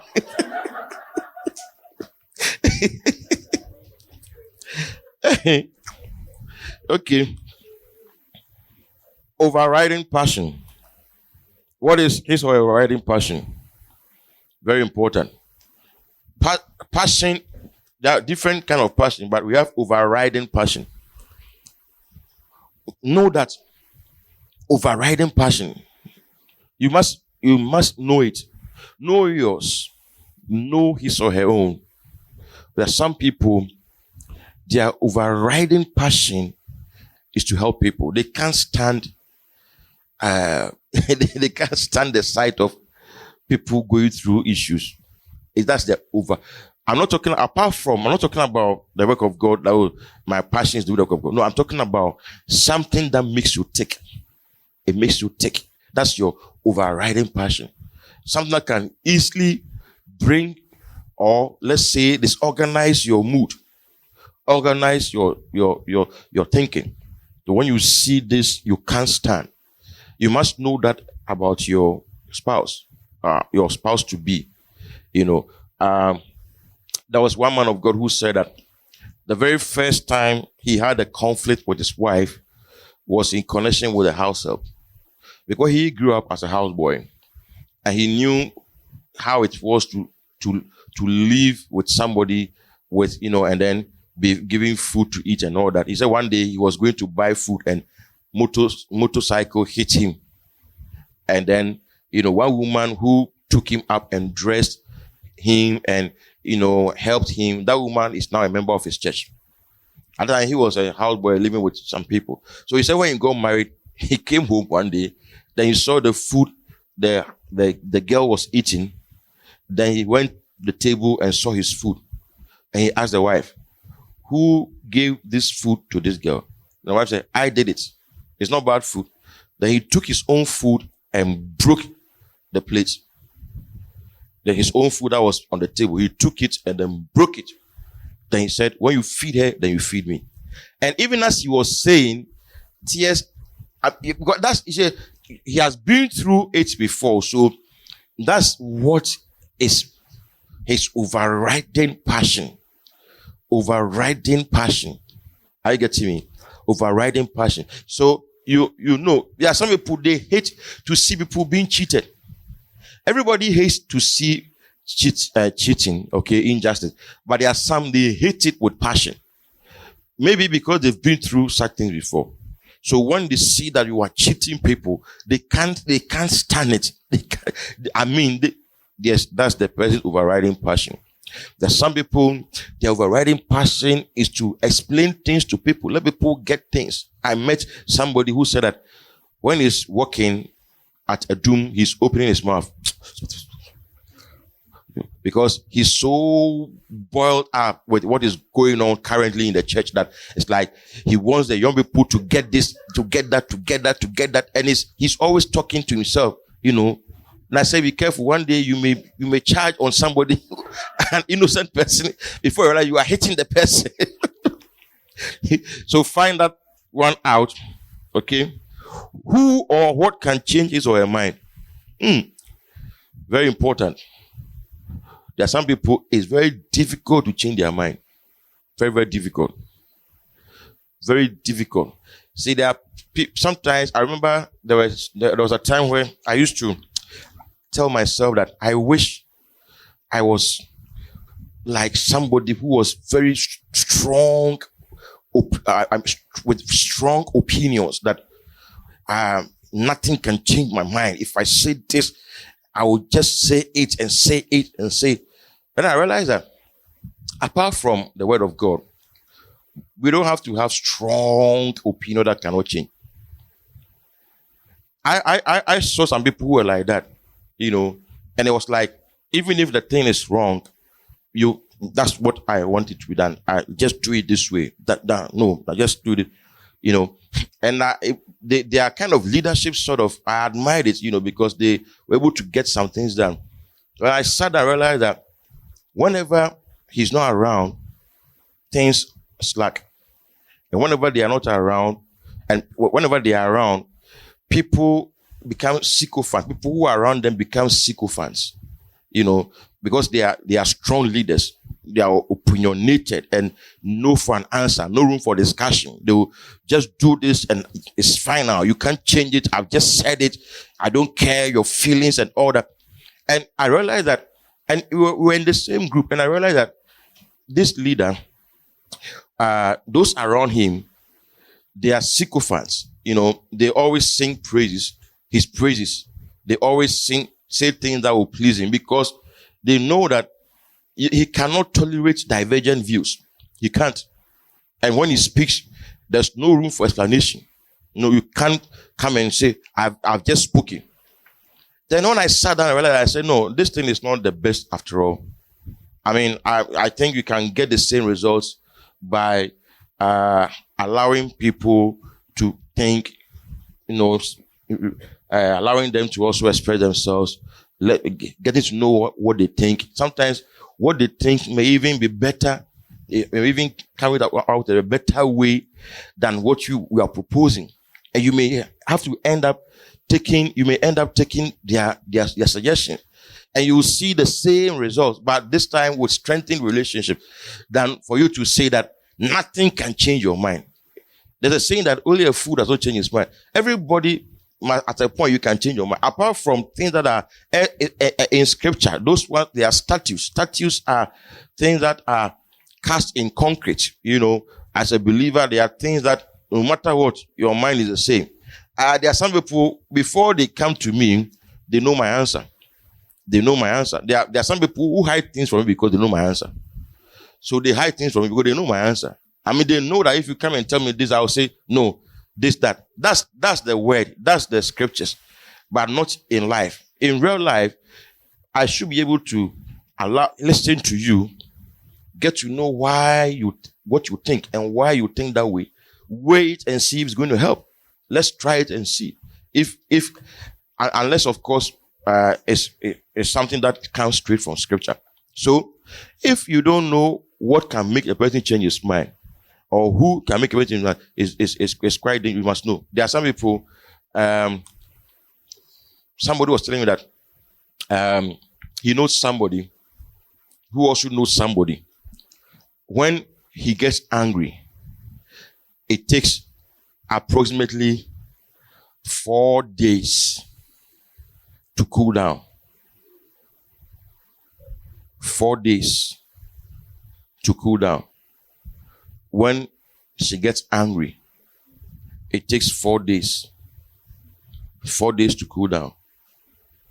And that 4 days, it's not just anybody who can cool her down. There's one particular person that can cool her down. And you need to know so that you can calculate your steps. Now, okay, today I'm going to offend her, and for the next 4 days, no food for me. So you offend her on Friday, travel, then you come back on Tuesday, then everything is set. You have to know. You have to know. Yeah. Then the last one, thing that we must take note of personally, personal habits, we must take note of that.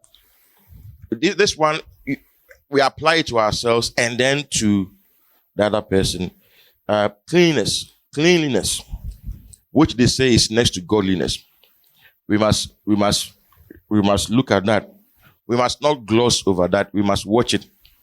Both the guy and the lady, but the lady especially. I have a reason for saying that. Because, for instance, if you go to boys' school, for instance, boys' school, I was in boys' school for 7 years, and I went to a male hall for 3 years at the university. So I know what I'm talking about. It's not a big deal. It's not a big deal. It's not, but girls' school is a big deal. Girls' school, they are very strict on matters of hygiene and all that. Because of infections and all that, they are very strict, And so, as a guy, let me stress on the guys, because for the ladies, most of the time, as you are growing up, you are taught to observe cleanliness on your body and maybe in your environment. The guys too, we must take it seriously. I mean, as a guy, you don't have to. This one is not money. It's not money about money. I mean, don't wear the same shirt twice without washing. Okay, you wear it today. Make sure you wash before you wear. You can wear it today and Tuesday because you washed it on Monday. Are you getting me? Never wear a shirt and say that you have worn a shirt today and then tomorrow you are wearing the same shirt unless you have only one shirt. Unless it's only one shirt. If it's more than one shirt, I have a friend where in secondary school he had only one school uniform, but he was very neat. Very, very neat. Sometimes he will wash and stand there, make sure that the thing is dry, and he always appeared neat. But he didn't have that much money, so he had only one uniform. So then the underwears, the singlets, the boxers, and all that one is even worse. You never wear a boxer for more than once. Never wear a singlet for more than once. It's bad. It's not good. Yes, these things, people sometimes think that they are not important. They are important. They are important. It's not good. It can affect you. You don't know. You may not know. People can give you names without telling you. As soon as you come, prekese never know.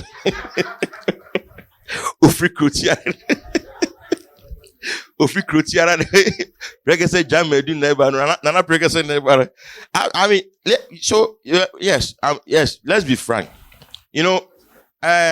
God made us from the dust, right? He didn't make the woman from the dust, but for the guys, he made us from the dust. So, I mean, I'm not saying if you are, most of the work that we do as men, they are dirty, they will make you dirty. Most of the work that men do, because men will have to work hard, carry stuff and all that. So look at the jobs that men do, that if you go to the magazine, Swan magazine, few women are there. Few women are mechanics. And the men are mechanics. You see their working gear, they lie down under cars and all that. So that's meant for you. That's meant for you.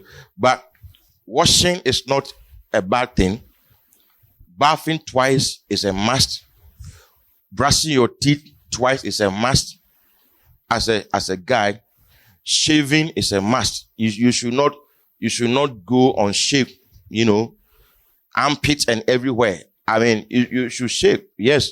Do you know sometimes body odor comes because hair has trapped sweat in parts of your body, and you must shave. Yeah, yes. Is it not true? It's true. I mean, it's true. It's true. Yeah, it's true. So it's very important. Apart from that, our environment too should be clean. Okay, even as ladies, your environment too should be clean. Because whether you like it or not, when people come to your house, you are the one they are going to tag. It's you they are going to tag, not the man. It's true. It's you. When the house is dirty, they'll say, hey. When they enter your kitchen and it's dirty, they'll say, hey, you. They will not mention the man's name. They'll say, you. Yeah. So cleanliness, I don't think I should belabor the point, but it's very necessary that we do it. If you observe any odor, or is it odor or odor or odor on you, please treat it. Be mindful of it. Before you wear a shirt, smell. If there is sweat, don't wear. Especially t-shirts. T-shirts. There are some t-shirts, sweat can become a permanent thing in it. Throw it away. So before you wear the shirt, smell it and see. If there's sweat, don't wear. Wear another one. Always check sweat and the smell of sweat. Always check. You may not know. Maybe it can be a reason. You may not know.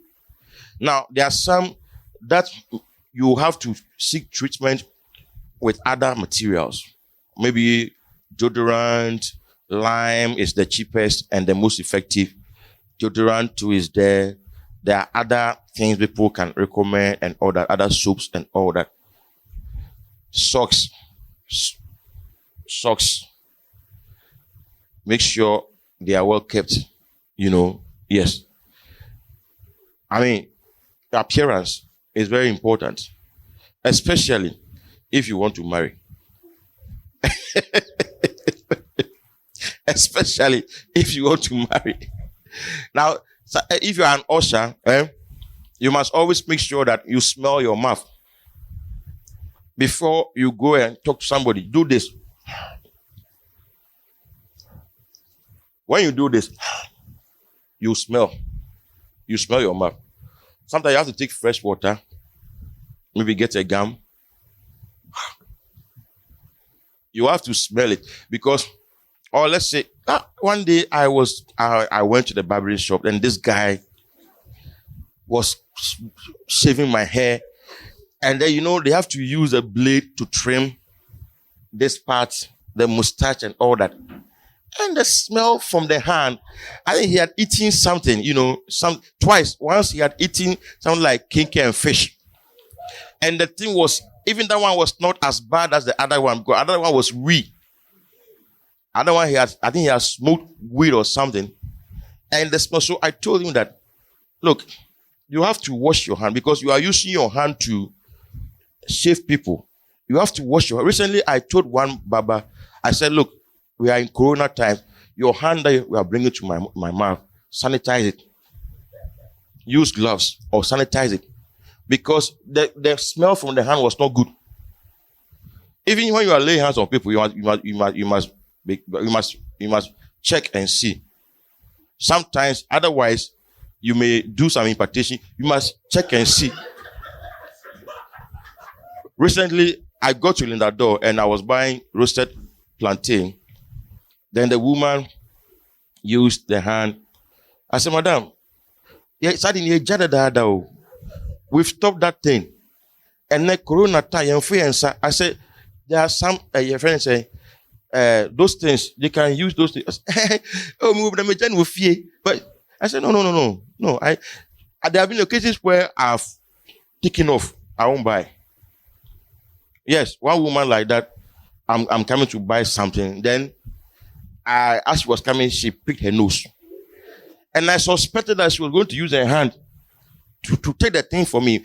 So by the time she said, tossing, I just left. So you see that she has lost a customer because of personal cleanliness. You can lose a customer because of that. You may not know. They will, and the sad thing is that they may never tell you. There are places I've been to. As I left, I told myself, this is my lifestyle. And I never told them. So I was like, how many people are like me who will never tell them, who will not come back again? Till today, I've not been to those places again. And just that one of them who was close to us, that was I told the woman that, look, your sales boy and your sales girl, they are destroying your work. Because when people are there waiting, that's where they are coming to play their love. And they are hitting each other and they are not serious. I mean, people are there waiting to be served. A long queue. Then that's where you are doing laughing and you giggling here and doing exchanging where I said, we don't do those things. You can do those things after work. When you come to work, you are saying people be serious. So cleanliness, very important. Irresponsibility. We must also look at that one. Taking responsibility is very important. I mean, own up, take action, own up. Accept blame, accept responsibility. People like to accept the glory, but not the responsibility. Accept responsibility. Okay, I did it. It's my fault. It's my fault.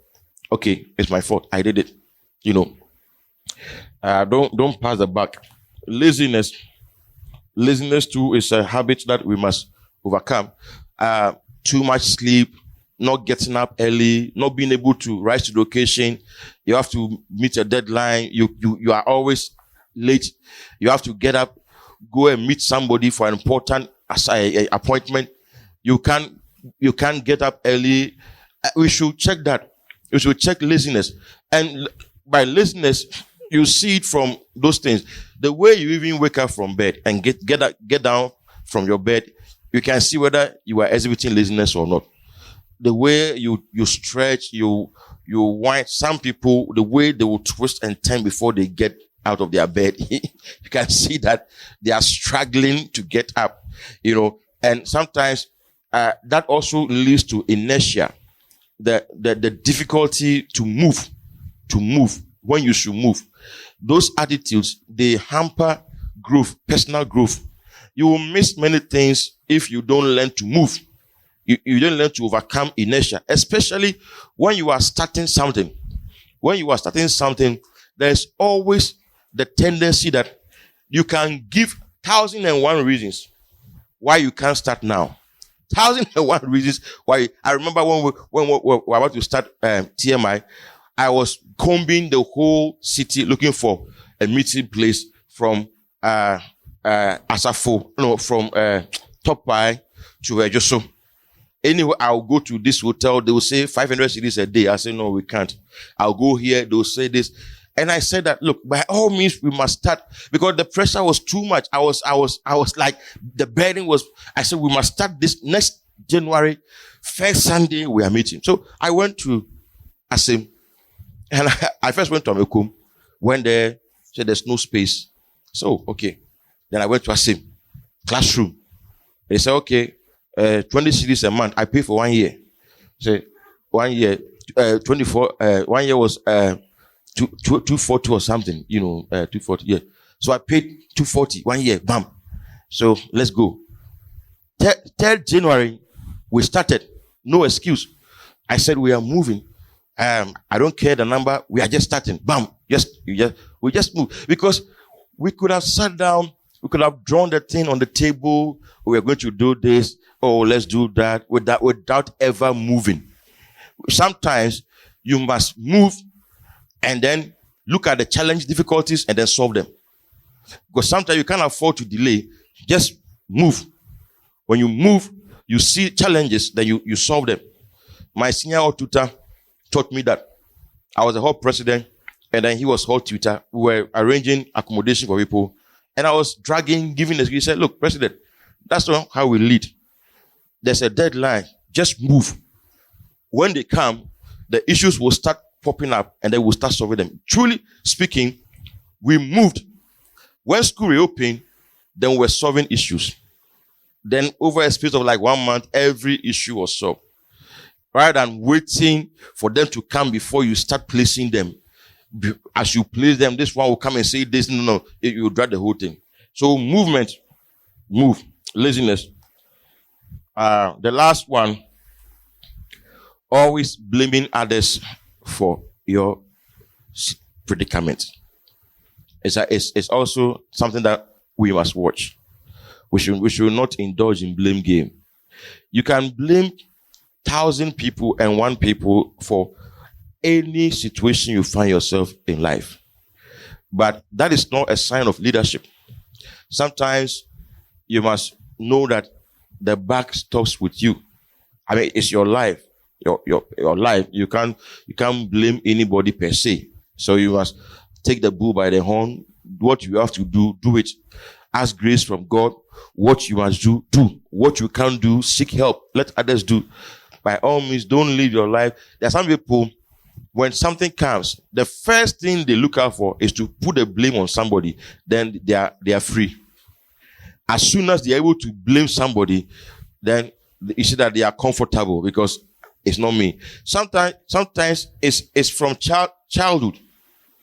It's from childhood because of the way the parents handled them, and so they always want to avoid blame. And I'm not saying we should go for blame. What I'm saying is that we should limit passing blame on people. Take responsibility. Sometimes it's shameful, but that's how it should be. Yes, you must take it. You must not blame anybody. Don't blame people for things that happen to you. Clearly, some people can be blamed for certain things, but not all things. Okay, so these and many other things that I can't share today are some of the things that we must watch. And I know that if we attend to these things and watch them, many problems will not only be solved, but they will be avoided. Many issues will be avoided, and many of them too will be solved. Okay, let's look at 10 minutes for questions. If you have any question, you can ask. Then we close.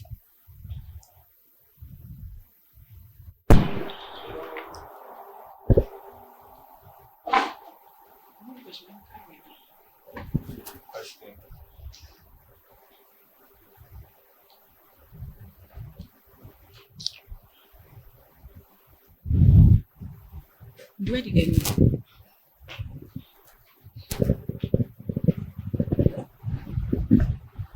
Okay. Daddy, please. In a situation where, let's say, you are friends with someone, and maybe you are not in a relationship yet, but you know where the friendship is going, like it might end in a relationship, and this person is, let's say, too comfortable around you, and okay, let me say this: the person says profane words, okay, like cussing, and maybe you keep telling the person you don't like this kind of thing, and the person doesn't see anything wrong with it. So it's like whenever you say the person will be like, "You mad, dear, say namote," and all those things. Looking at such a person, it's like you are not yet in a relationship with the person, but the person doesn't really take what you say. So is it advisable to step back and avoid moving further, like so that he will not come and ask you out, then you bounce him or something? Yeah, it's better to know what you don't like and then avoid it rather than tolerating it only for the big thing to happen, the proposal to happen before you say. For such a person, he's not a gentleman.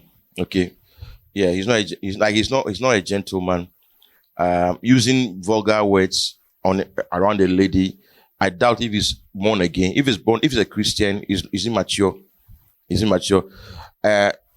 He can be advised with scripture, that those things are bad. We don't say those things, and it doesn't present you as, it makes people see you as uncouth, So, but if he insists, and then he even goes on to say that Emadia, clearly you see that he needs a lot of help, a total overhauling of his mindset. His orientation is wrong. His very mindset concerning women and relationship is wrong. So you can, keep the person at an arm's length so that the person will not now come and propose before you say no. Let the person know that you are not interested because of this thing. You are not interested. But please, would you advise that maybe you should help the person, and then when the person is showing improvements, then you can move on with the person? Exactly. Some people can be helped, but like you said that this person, if the person, the lady has said it over and over, the person is not changing.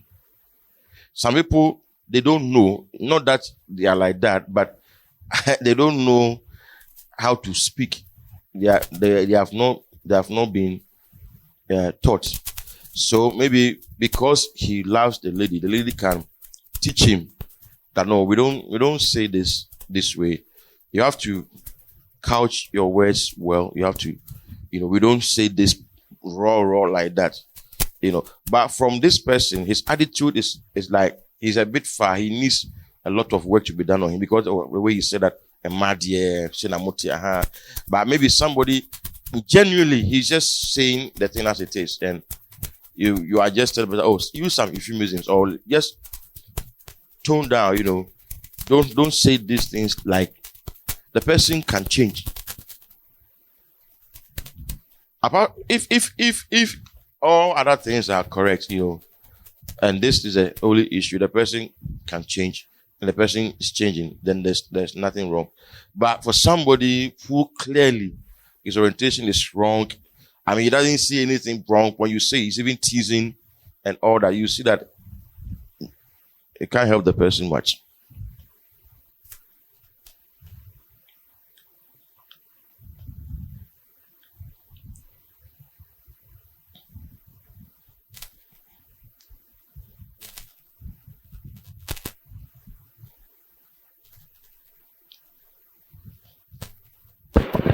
Okay. Daddy, please, the word says, Daddy, please, how many times should we wear our singlets and boxers?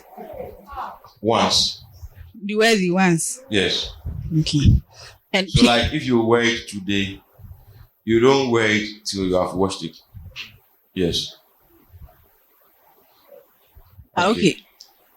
Please, sorry, they're from the YouTube channel. I'm told to indicate it. So, Okay. yes. And the second question is, with reference to the crisis, how can you test your partner during dating?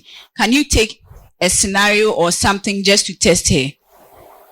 For the crisis. Yeah, in relation to the crisis. I gave an example of, let's say, a failure in any part of life and how the person reacts to that failure. Even sometimes break of relationship. There's some people who are very volatile. Like the least thing, they are already threatening to take their lives. Such a person has to be helped. Otherwise, he can't bear pressure or crisis situations. Then the ability to adapt to changing or changes around you. We have different temperaments, but there are some people, when there's a slight change in the environment, they become totally destabilized. That one, it means that you should work on it. You should work on it, pray about it, and then also maybe you must get somebody to help, because changes are bound to happen. Yeah, and largely it depends on the temperament also sometimes, the temperament. So there are situations where you can observe and you can note that this person, the ability to handle crisis or in crisis moments, the ability to be stable is not that strong. So he or she needs help. Then you also see it for yourself. So I need help, because the way when I lost that phone, the way it went through my mind, it was like I was totally cut off from the world. This is stabilized. You must know that it is only a phone. What about if I lose a relationship, or if I lose a huge sum of money, I lose a business deal or an investment, or if I lose a job? That's why sometimes people go through crisis counseling just to help them. But we need to be prepared that, okay, if I lose this, sometimes the attachment to things, it's all because there's a void inside. It's true. It's not a pleasant thing to say or to hear, but that's the truth. The more you are attached to things, it suggests that there's a void, there's an emptiness within you, maybe an unmet need. Okay, so if you lose something, the way you are broken, it can't handle crisis. You have to pray about it, and you have to read the word of God, let the word of God feed your spirit and all that. Get good books that can help you to handle tough situations. And some to the kind of fear that grips them in things. That certain things can happen, and then it will release a kind of fear. Fear, tormenting fear. You say that the person the person doesn't have shock absorbers. It can be easily broken by things. I'm not saying that because of that, don't marry the person. What I'm saying is that know that it's a concern. Don't overlook it. Every way you can help. If it's with you, never overlook it. any way you can help yourself. Allow God to help you. Okay. Then please, another question from the way.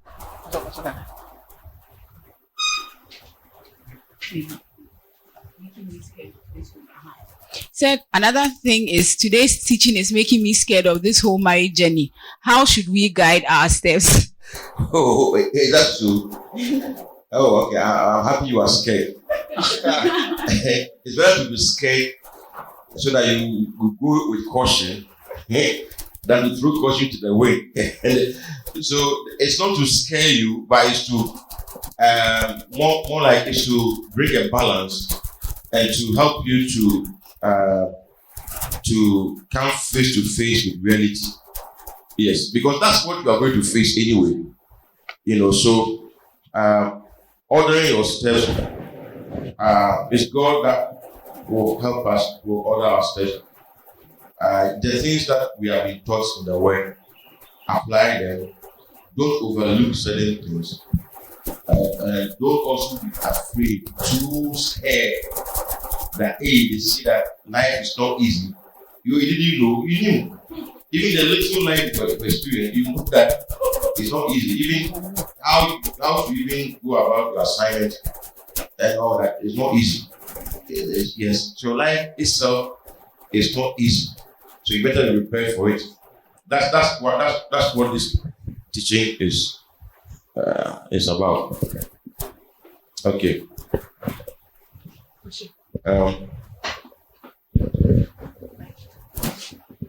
He says he's scared. It's good that you are scared.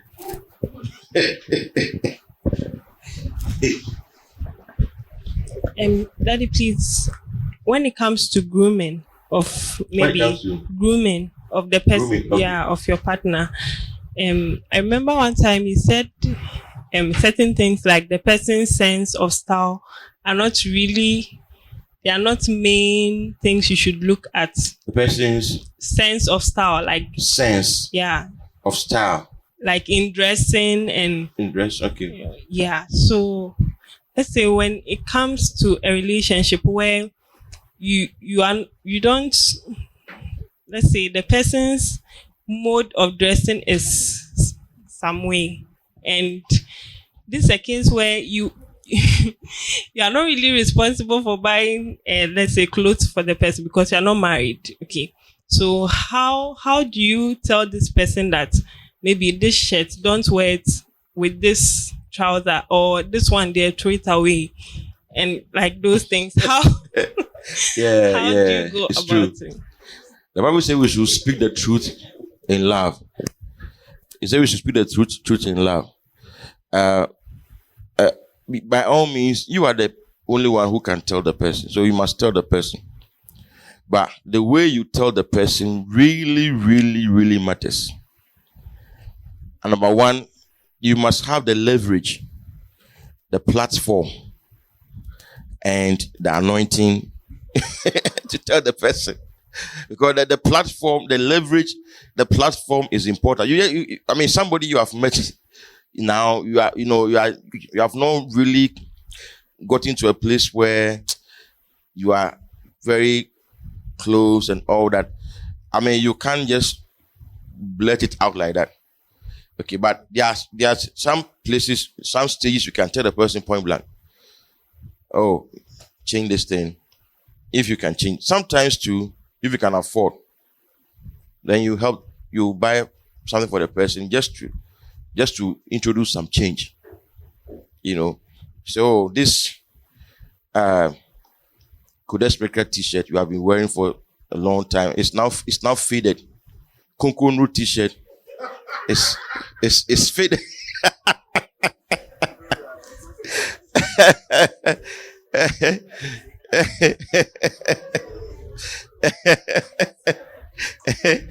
So I mean, if it's some t-shirts are quality t-shirts, so but maybe this one is faded, or if maybe at home or some other place, but not at a place where, and make sure the person has alternatives and the person is not using. Or maybe he's in love with this t-shirt.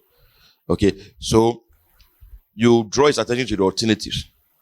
And then you tell the person why you think that the person should change small, because this thing is faded and even the neck is some way, and I think you should. There's nothing wrong. If somebody tells you that, don't be angry. Just see that it's part of life. Yes. And then if you can change, and that's why I first said that these things is not about money. It's not about money. If it's about money, fine. But if about money, most important thing is keep the thing neat. But if, let's say, the person doesn't know certain things, you can help the person. But the way you do it, some people are so sensitive, and that is also not good. You see, if you want to marry somebody, you shouldn't bring that thing in. For me, I'm so sensitive. If you talk about the way I dress, I become moody, I become peeved and all that. No, because when you marry the person, she will talk about the way you dress and all that. Okay, so if the person says it, I like sometimes, and sometimes to wait, when you see that the person has dressed a nice way, pass a compliment. The person know that when you dress like this, you're really attractive. You're like a gentleman, very attractive, smart. You're smart. You look smart. You look smart in this kind of dressing. You have tucked in, the things should be tucked in. So you have tucked it in, and nicely, everything, like Randolph today, the nice coat he was wearing. Oh, it was very nice. I wanted to tell him, but I didn't have time. So yeah, it's nice. So like, I hope somebody complimented him. I hope somebody complimented him. Okay. Okay. Yes. So that's okay. Okay. Let's. How many have questions so that we'll know? Last one. Okay.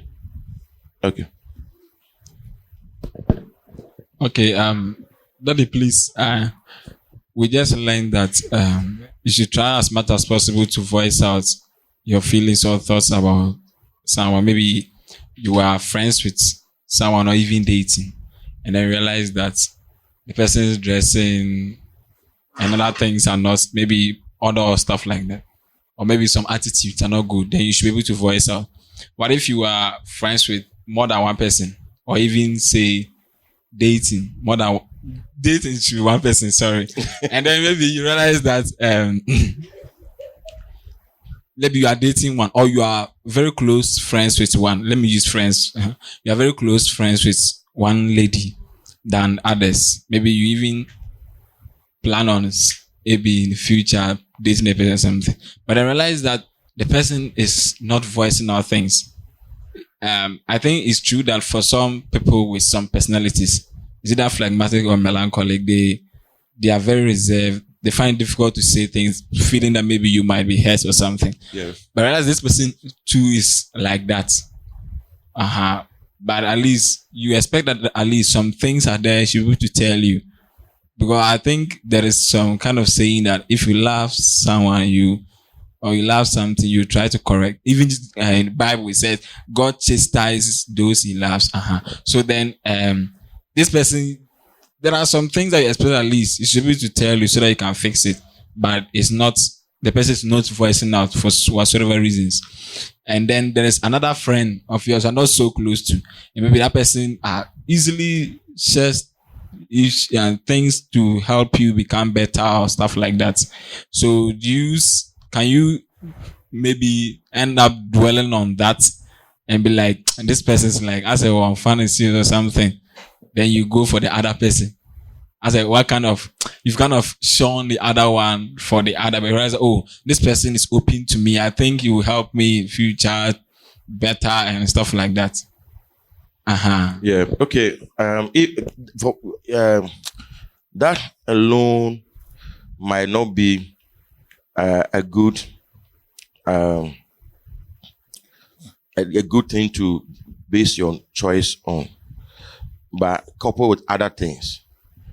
So if let's say this is the person that you like, this is a person that you admire the person's character, or you like the person's personality, you like, but it's just that the person is, it takes a long time for the person to voice out. Then you must rather help the person, which is virtually impossible because it's a matter of temperament. So you have to do your best and decide to live with it. But then one way that you can help such people is you must not be somebody who gets angry or somebody who easily gets resentful. Otherwise, you also respond in equal measure. You can't help those people. So you must have extreme patience. Then you must be patient to know what will make the person talk. Everybody has something that will make him open up. Now, if the person sees that you will not trivialize her concerns, and then if the person says, I'm moody because when we were talking, you didn't say goodbye, you just hung up. And that's why I've been moody for 2 weeks. And then you are like, you see how you are reacting now? you are like, but so this simple thing, that's such a person, you can't help the person. You just apologize. There are people, even the tone or the tone, the pitch of your voice at the other end of the phone can irritate them. You are talking, you are too loud. They want the voice to be down, soft. If you raise it a bit, you increase the textural chord, you are you are in trouble. You have to do the semi quiver, tone semitone, tone semitone. You have to organize your voice. You are in trouble. And the sad aspect is that there are some of them, by the time they tell you, that thing it's long past. You see, it's past. It's like 2 months old now. But this is a time that they finally felt that you were willing to listen. So then they will tell you. And if they sense the attitude of you realizing their concern, they will recall again. They will never come. So it's difficult handling such people, but you need to be extremely patient. If you are the choleric type, you don't have patience, you can't live with such people. You always hurt them. And they will always be hurt. They will always see you as insensitive, and they will recoil more, withdraw more. If you are married, a time will come where they will not converse with you, they will not talk with you. They'll be hiding things. They will not factor you into their decisions. Then gradually, there's a wedge being driven between the two of you. Before you realize the marriage is falling apart, just because they keep records of wrongs. There are some people, when you are with them, you literally have to be apologizing every second. Because even the way you apologize can even be a problem. So you have to apologize for the way you are. I apologize for not apologizing in the way that I should have apologized. How you get TV? So you have to pray, but it's a nature. But listen, it's not like nature as in, you see, it's unrefined temperament. It's unrefined. The temperament must be refined by the Holy Spirit. So as you grow in the Lord, your temperament, the rough edges are shaped. So a time will come where even the time that it will take for you to open up reduces. It can reduce gradually to get to a point where you, the melancholic, you are no longer just a melancholic to the core. Now you are a blend. So now you see that you can easily live with people. Otherwise, it's very difficult. But that may not be a basis for saying that then the person is not a marriage material or something. No, that may not be a basis for saying that. Because if you look at the strength of such people they have great strength. They have great strength. People who are like that too, they have great strength. They bring peace and many things to you, and then they sometimes they bring structure, sometimes they balance you out, because they will delay you. They will delay you if you are the type that you always take off like a tornado, like a whirlwind. They can stabilize you and balance you out. So it's good, but you must weigh the other side too. Okay, all right. Okay, the same thing. Okay, you can talk.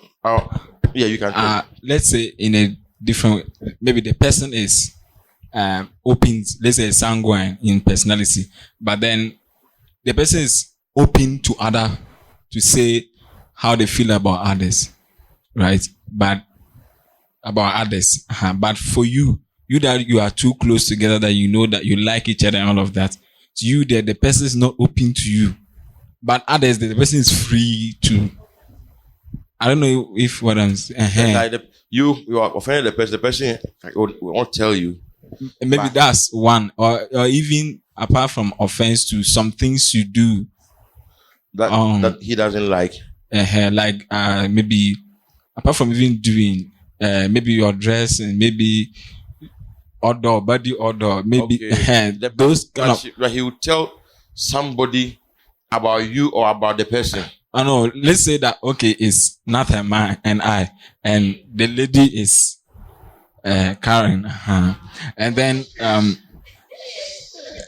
she's friends with both of us, but she's closer to me, and then maybe we like each other, and we might think of dating or something. But then she finds it difficult voicing out feelings and thoughts with regards to concern with regards to my attitudes, negative or wrong attitudes, my maybe body odor and then things, those kind of things. But she's also friends with this Nath, but she easily opens up to Nath. I don't know if you guess. And there's another fourth lady, let's say Dorothy, who is not so close to me, right? But maybe we are just friends. As she can easily say things. She's open to me. I don't even guess. Okay. Okay. So do you say that she's open to someone else and able to help someone to become better, but it's not only able to be open to me that we like each other and maybe even say we are dating, to help me become better in telling me things, but someone else who I'm not so close to is rather open to me, that kind of thing. Do you on the surface, you and the other one can make better friends than you and the one that you like each other on the surface. But then sometimes it depends on your attitude and how she sees you, because such people, they study you. They are very careful, because they are sensitive. They also don't want to hurt you. They are very careful. They study you, and they know that the way you are, you can't take even a joke. You are too serious, and sometimes too they like are shy of you, because there's something that is like brewing between the two of you. There's tension and chiches, some small chiches here and there. So it's like everybody wants you. So now you are not that close, and she cannot really say certain things. But with this other person, maybe he was her childhood friend. They are related for a very long time. So you and her, you need more time to be friends. And as the time goes by, she will develop the confidence to be able to tell you certain things. But on the surface, it will appear that, leave this one and go for that one. For that one will be a better friend. But it depends on some other factors, as I've just said. Yeah. Okay. So let's pray. Father, we thank you for today. We pray that you will help us in our dealings and relationships with people, and even in relationships leading to marriage, and even in our marriages. Grant us grace and help us to know what to do at what time. We thank you in Jesus' name. Amen.